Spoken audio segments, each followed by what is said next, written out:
Division हम पढ़ रहे थे, डिवीजन के अंतर्गत हमने पहला डिवीजन पढ़ा इंदौर।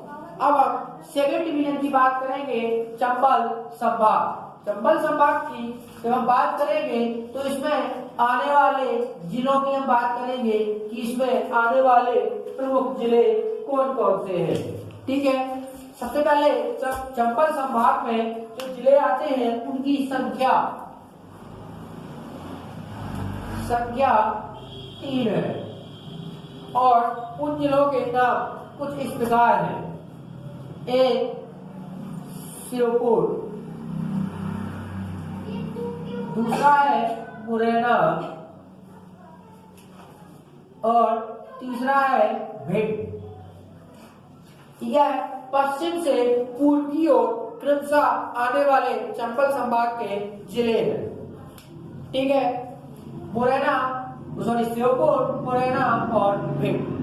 ठीक है, अब इन तीनों जिलों को हम क्रमशः पढ़ेंगे। ठीक है, बात करते हैं सबसे पहले हम श्योपुर संभाग की श्योपुर जिले की। श्योपुर जिले की बात करेंगे तो इसके बारे में आप लोग बताएं, थोड़ा सा भी आप लोगों ने पढ़ा है श्योपुर के बारे में, कुछ इम्पोर्टेंट बताएं।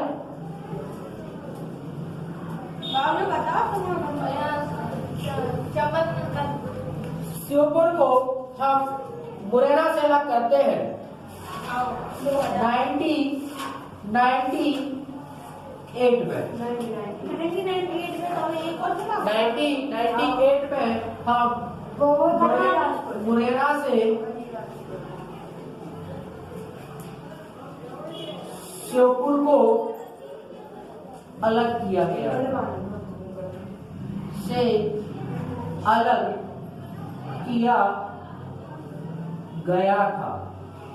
लिख ले, 1998 में अलग किया गया था।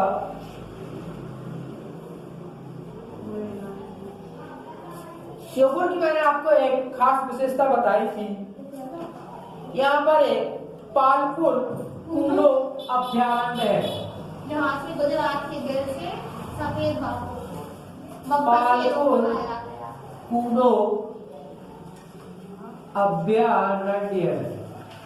पालपुर कूलो अभ्यारण्य,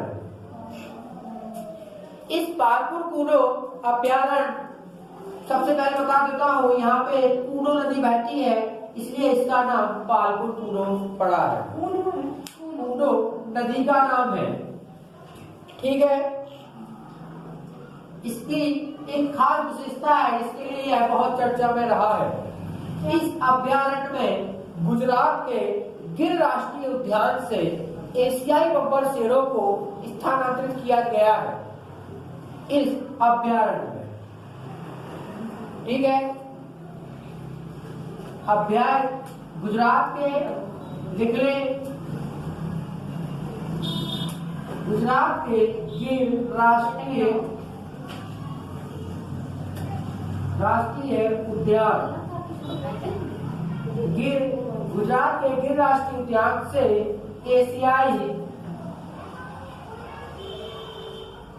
एशियाई बब्बर शेरों को स्थानांतरित किया गया है। ठीक है,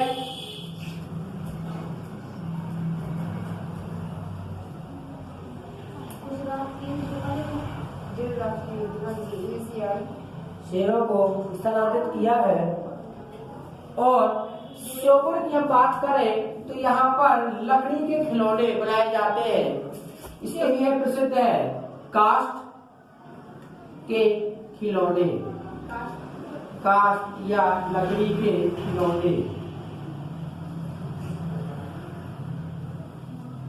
लकड़ी के खिलौने इस जिले की हम बात करें तो यह इस जिले की सीमा रेखा राजस्थान राज्य को स्पर्श करती है।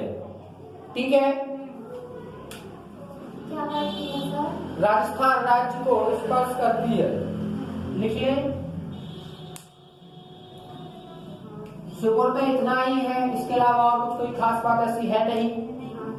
ठीक है, लकड़ी के खिलौने के लिए प्रसिद्ध है। ऐसे बब्बर शेरों के शेर आ रहे हैं इस्तेमाल में। ठीक है, काष्ठ होती है लकड़ी, काष्ठ लकड़ी होती है। ठीक है, वो कास्ट इंग्लिश वाले सी है, वो जानती होती है। अभी हम बात करेंगे इसमें श्योपुर के बाद मुरैना की।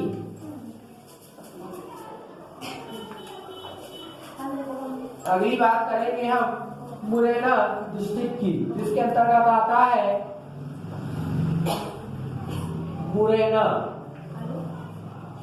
मुरैना के बारे में आप क्या जानते हैं, मुझे बताएं थोड़ा सा, बताएं थोड़ा सा मुरैना के बारे में बताएं।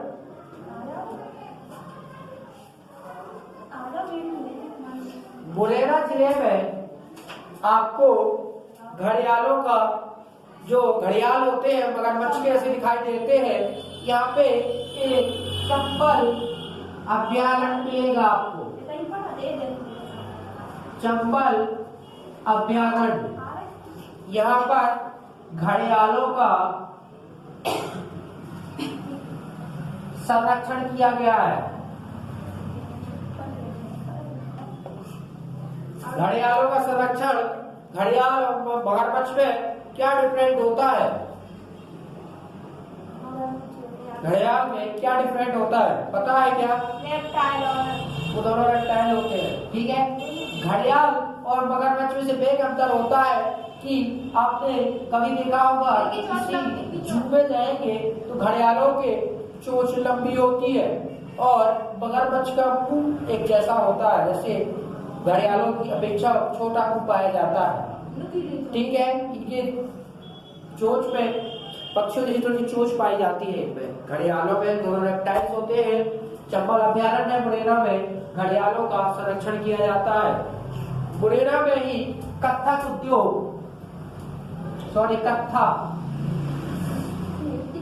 कत्था उद्योग मिलेगा आपको मुरैना में, विकसित अवस्था में है। और क्या है सर? देखिए यहाँ पे बागोर या बाड़मोर औद्योगिक केंद्र है। बाड़मोर या इसी का नाम है बागोर औद्योगिक केंद्र।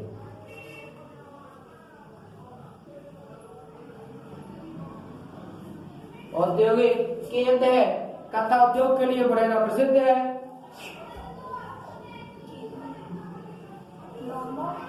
यहाँ पे मैंने आपको बताया था कि इसी बागोर या बाड़मोर में सीमेंट की पहली, भारत की सीमेंट की पहली फैक्ट्री यहाँ लगाई गई थी। जब मैंने आपको उद्योग धंधे वाला चैप्टर पढ़ाया था तो यहाँ पे जो हम एसीसी का सीमेंट आता है, यह भारत की पहली सीमेंट फैक्ट्री लगाई गई थी।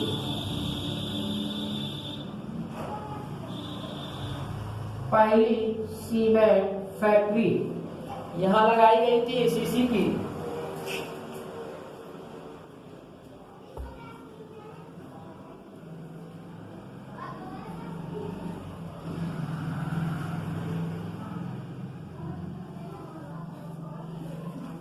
मुरैना में आप देखेंगे आपको यहाँ पे बीहड़ बहुत ज्यादा मात्रा में मिलेंगे।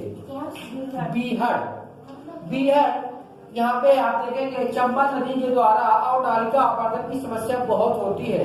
आप कहेंगे अवनालिका अपरदन क्या होता है, तो अवनालिका अपरदन में आपको समझा देना चाहता हूँ।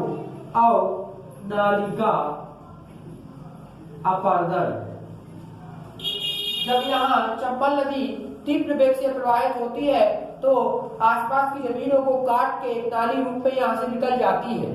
तो वह जब बह जाती है और नदी सूख जाती है उस एरिया से, तो अवनालिका अपरदन होता है, यानी यहाँ की मिट्टी को बहा के चंबल नदी ले जाती है। तो बीहड़ों का निर्माण होता है। यहाँ पे बीहड़ों में ही डाकू पाए जाते हैं।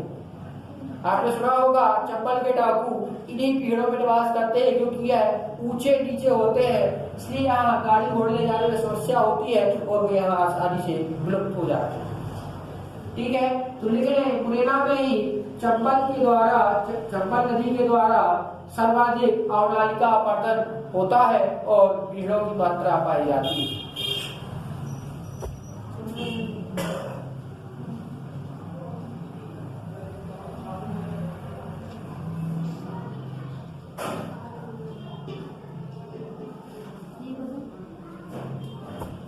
अगर हम यहाँ कला और संस्कृति की थोड़ी सी बात कर ले तो यहाँ पे अटल बिहारी वाजपेयी मध्य प्रदेश का कला सांस्कृतिक एवं कला केंद्र खोला गया है। अटल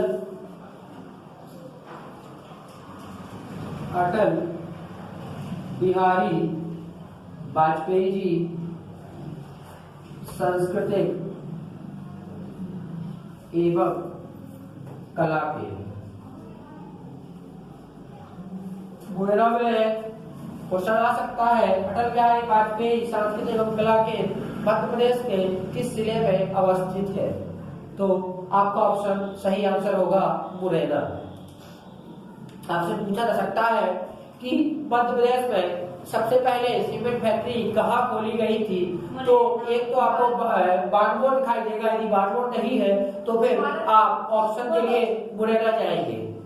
ठीक है, हाँ उसी में बागबान में ही वो जगह है, उसी क्षेत्र को बागबान भी कहा जाता है या बागवान कहा जाता है। कत्था उद्योग उच्च अवस्था में है और चंबल अभ्यारण्य में घड़ियालों का संरक्षण किया जाता है। ठीक है, मुरैना की खास बात है। अगले हम इसी के जिले की बात करेंगे तो इसी डिवीजन में अगला जिला होगा भिंड। भिंड में सरसों उत्पादन उच्च मात्रा में होता है। सरसों का उत्पादन जिसके नाम से हमारे मध्य प्रदेश को सोया स्टेट कहा जाता है।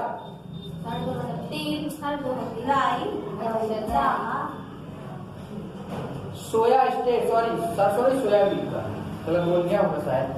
सोयाबीन का उत्पादन भिंड में सबसे ज्यादा होता है। ठीक है, इसलिए इसे सरसों की हांडी भी कहा जाता है, सॉरी सोयाबीन उत्पादन की हांडी, सोयाबीन उत्पादन की हांडी।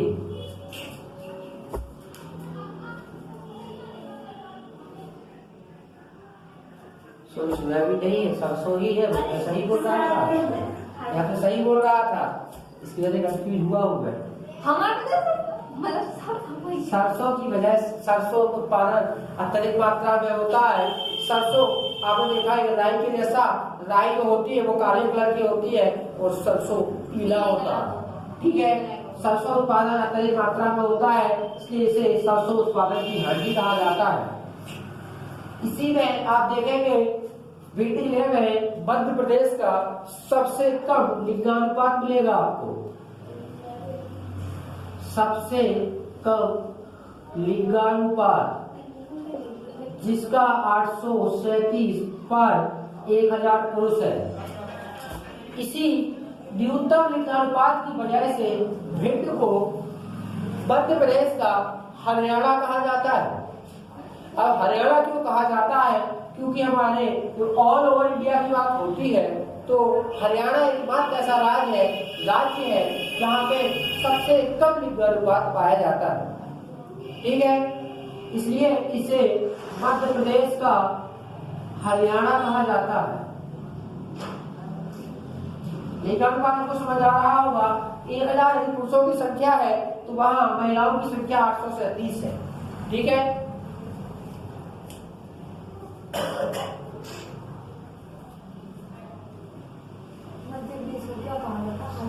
हरियाणा। और यहाँ पे हम थोड़ी बारिश की भी बात कर ले तो यहाँ मध्य प्रदेश की इस जिले में सबसे कम बारिश होती है, जो 25 सेंटीमीटर से 50 सेंटीमीटर होती है। इसलिए इसे भारत का ड्राई पोर्ट भी कहा जाता है। ड्राई पोर्ट, ड्राई पोर्ट यानी कि सूखा बंदरगाह। ठीक है। बारिश की ड्राई कोट, सूखा मतलब है इसका नाम है, लेकिन आपको ड्राई कोट भी आता है लिखिए कि मध्य प्रदेश का या मध्य प्रदेश का ड्राई कोट किसे कहा जाता है, तो वो भिंड को कहा जाता है, क्योंकि यह बारिश की मात्रा सबसे कम है।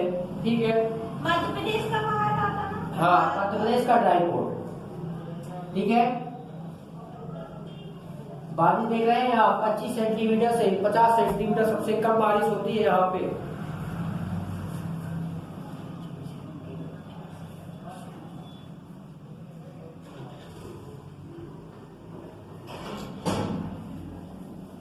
यहाँ पे मैंने आपको एक औद्योगिक क्षेत्र की बात की थी, इसका नाम था मालनपुर। ग्वालियर से लगा हुआ क्षेत्र है मालनपुर, बेटी जिले में आता है। बेटी जिले की एक तहसील है, औद्योगिक केंद्र मालनपुर है, लिख ले। और इसी भिंड को बागियों का गढ़ कहा जाता है। जो आपने मूवी देखी होगी 500 तोवर जैसी मूवी जो आती है, आपने देखा है बागियों की, चंबल के जो बागी होते हैं वो सबसे ज्यादा भिंड में पाए जाते हैं, क्योंकि यह सूखा बहुत ज्यादा है, बारिश कम हो रही है, तो कहीं ना कहीं परेशानियां होगी लोगों को। जब अन्न कृषि नहीं होगी, जल नहीं होगा, सबसे कम लिंगानुपात है। ठीक है, इस तरीके से हमारा चंबल संभाग कंप्लीट होता है। मैं एक बार दोबारा रिकॉर्ड कर देता हूँ पूरे संभाग को। चंबल संभाग को बागियों का गढ़, ठीक है, चंबल संभाग को दोबारा रिकॉर्ड कर देता हूँ। तो इसमें आपने 3 जिले देखे, एक श्योपुर जिला मिला, दूसरा आपने देखा मुरैना आपको मिला, तीसरा आपने भिंड देखा। श्योपुर के बारे में मैंने आपको बताया कि यहाँ एक राष्ट्रीय उद्यान है पालपुर पूरो, जहाँ पर गुजरात के गिर अभ्यारण्य से एशिया गब्बर शेरों को लाया गया है, इसमें स्थानांतरित किया गया है श्योपुर के पालपुर पूरो में। ठीक है, अगली हम बात की आपसे मुरैना की। मुरैना में आपको बताया कत्था उद्योग के बारे में, आपको बताया बानमोर औद्योगिक केंद्र के बारे में बताया। बानमोर औद्योगिक केंद्र में ही भारत की सबसे पहले सीमेंट फैक्ट्री हमने एसीसी की लगाई है वहां पे। ठीक है, और अगली हमने बात की आपसे भिंड की, तो भिंड में आपने देखा सबसे कम लिंगानुपात आपको भिंड में मिला। मध्य प्रदेश की सबसे कम बारिश वाला क्षेत्र आपको भिंड दिखाई दिया, बागियों का गढ़ आपको भिंड दिखाई दिया गया, और यहाँ के औद्योगिक क्षेत्र की बात करें तो मालनपुर आपको दिखाई दिया। इस तरीके से हमारा चंबल संभाग कंप्लीट होता है।